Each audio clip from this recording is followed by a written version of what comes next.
Ito mga ka-healthy, kukunin natin yung sebo o ito yung ang bad cholesterol. Kasi mga ka-healthy, ito talaga yung magbabara sa mga ugat natin kaya mahirapan tayong maghinga at maapektuhan na yung puso po natin. Oh, sebo niyan, dami pala mga ka-healthy oh. Ibang klase yung sebo ng karne ng baka, ang dami. Ayan, kung saan yung pinakamaraming sebo. Nakikita nyo na po. Sa sebo ng bulalo ng karne ng baka, yan na po, dumidikit na po. Oh. Ibang klase. Tignan nyo po. Oh. Siguro matigas to ba? O matigas nga kaagad. Oh. Di ba po mga ka-healthy? Nakikita natin kaagad yung sebo ng karne ng baka. Hello po mga ka-healthy. Isang pinagpalang gabi na naman po para sa ating lahat. Ngayon po meron kaming inihanda. Ito po ay sinabawan. Kinaugalian ng mga Pinoy, mahilig po talaga sa sinabaw.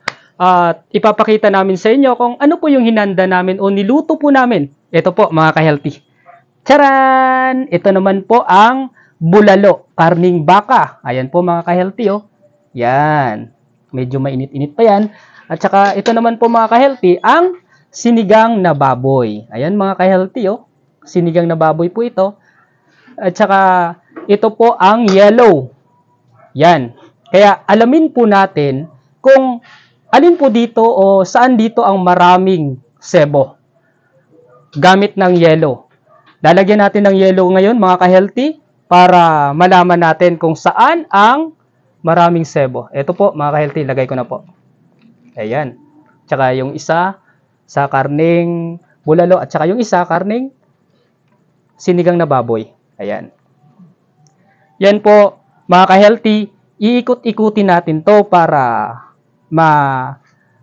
maghalo yung lamig at saka yung init niya. Ito, ikutin natin ng isa, saka yung isa din sa bulalo. Ayan, kung saan yung pinakamaraming sebo. Nakikita nyo na po. Sa sebo ng bulalo ng karne ng baka, yan na po, dumidikit na po. Oh. Ibang klase. Tignan nyo po. Oh. Siguro matigas to ba? Oh, matigas nga kaagad. Oh. Di ba po mga ka-healthy?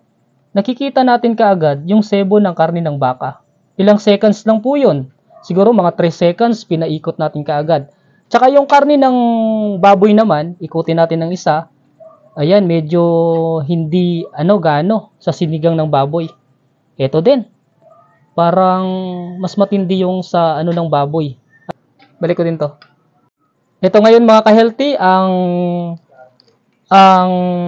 bulalo. Ito, tignan natin mga ka-healthy kung gaano karami yung sebo niya po. Ito yung sebo niya mga ka-healthy. Ayan. Tindi oh. Tindi pa lang ang sebo ng bulalo. Ito mga ka-healthy, kukunin na po natin yung yellow.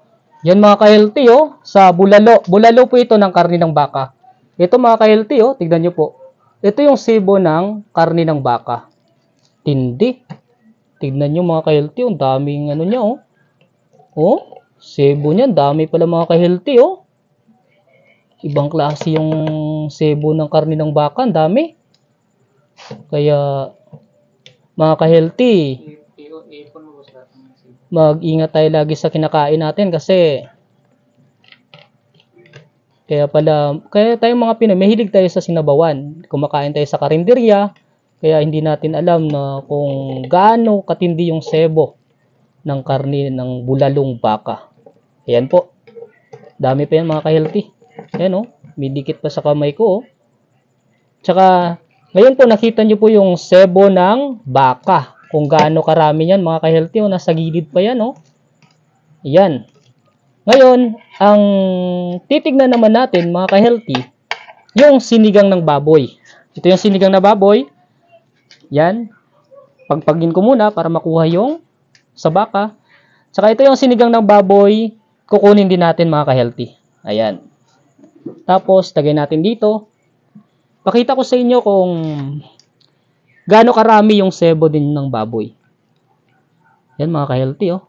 Medyo konti lang, pero matindi din. Yan oh, matitigas din yung Yan mga ka-healthy. At medyo malambot konti. Hindi tulad ng sebo ng baka, ng bulalo.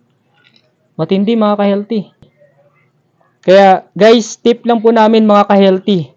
Kung kakain kayo ng mga sinigang na baboy, lagyan nyo lang ng yellow para makuha yung sebo niya. Tignan nyo po.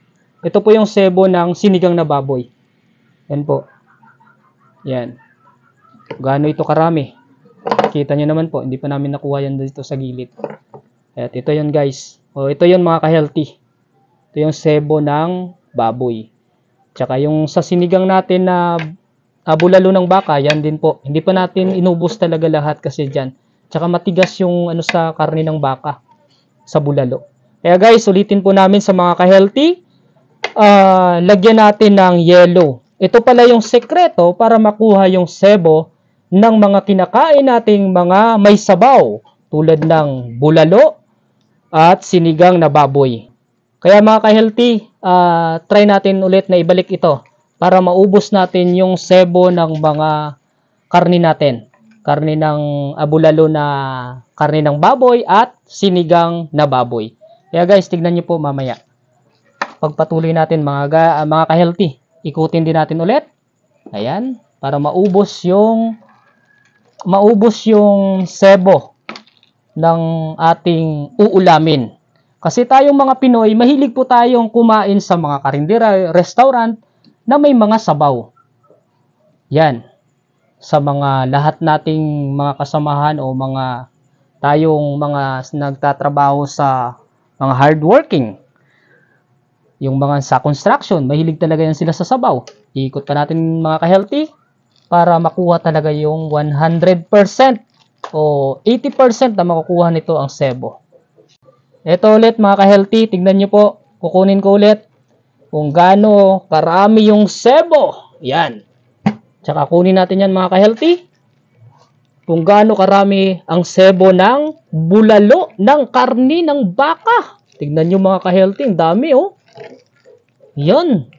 Hindi pala basta-basta mga ka-healthy, kaya sa mga ka-healthy po natin dyan, huwag tayong laging kumain din ng mga sinabawan.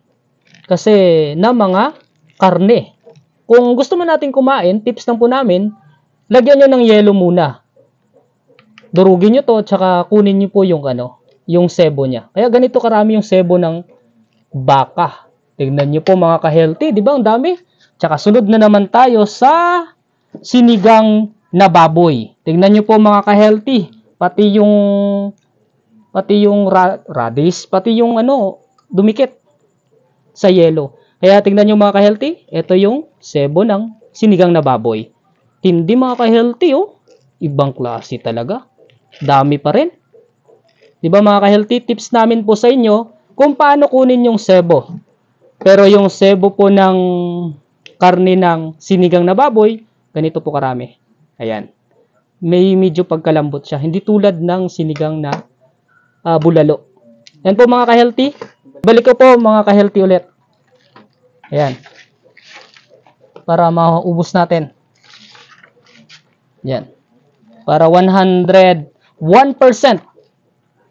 makukuha natin yung sebo nito. O nga pala mga ka-healthy, kunting kaalaman lang po. Ang maiiwan natin ng mga sebo nito, sebo ng sinigang na baboy, ay ito din po ay nagbibigay sa atin talaga ng baras sa ugat ng ating puso, lalo na sa mahihirapan tayo sa paghinga. Kaya mga ka-healthy, tips namin dito sa inyo kung paano kukunin yung sebo ng karne ng baboy o sinigang na karne ng baboy. Kaya ito mga ka-healthy, kaya dagdag kaalaman naman po para sa ating lahat. Hindi man natin totally mauubos yung pero paunti-untiin natin mga ka-healthy para maging healthy lagi ang ating pangangatawan. Kaya balikan pa natin to mga ka-healthy. Dito na naman tayo sa bulalo o karne ng baka mga ka-healthy. Kaya malapit na pong matunaw yung yellow. Mauubos na din ito. Tsaka, ito mga ka-healthy, kukunin natin yung sebo o ito yung ang bad cholesterol. Kasi mga ka-healthy, ito talaga yung magbabara sa mga ugat natin. Kaya mahirapan tayong maghinga at maapektuhan na yung puso po natin. Kaya sa may mga sakit sa puso dyan, mag-ingat po tayo sa kinakain po natin. Kaya pamalagiin nating mag-exercise at saka mag-ingat tayo sa ating mga kinakain. Kaya mga ka-healthy, tignan nyo po. Daming yan. Ayan. Kaya tips namin sa inyo palagi mga ka-healthy, dapat alagaan natin ang ating mga kalusugan. Lalo na sa mga kabataan dyan, sa mga anak nyo po. Kaya lagi tayong mapagmasid at mapag-alam para ligtas ang may alam. Kaya mga ka-healthy namin, mahal na mahal po namin kayo. Kaya pinapakita namin sa inyo dagdag tips na ganito. Kaya kung saan tayo pupunta, laging mag-ingat sa ating ginagawa sa buhay. Okay?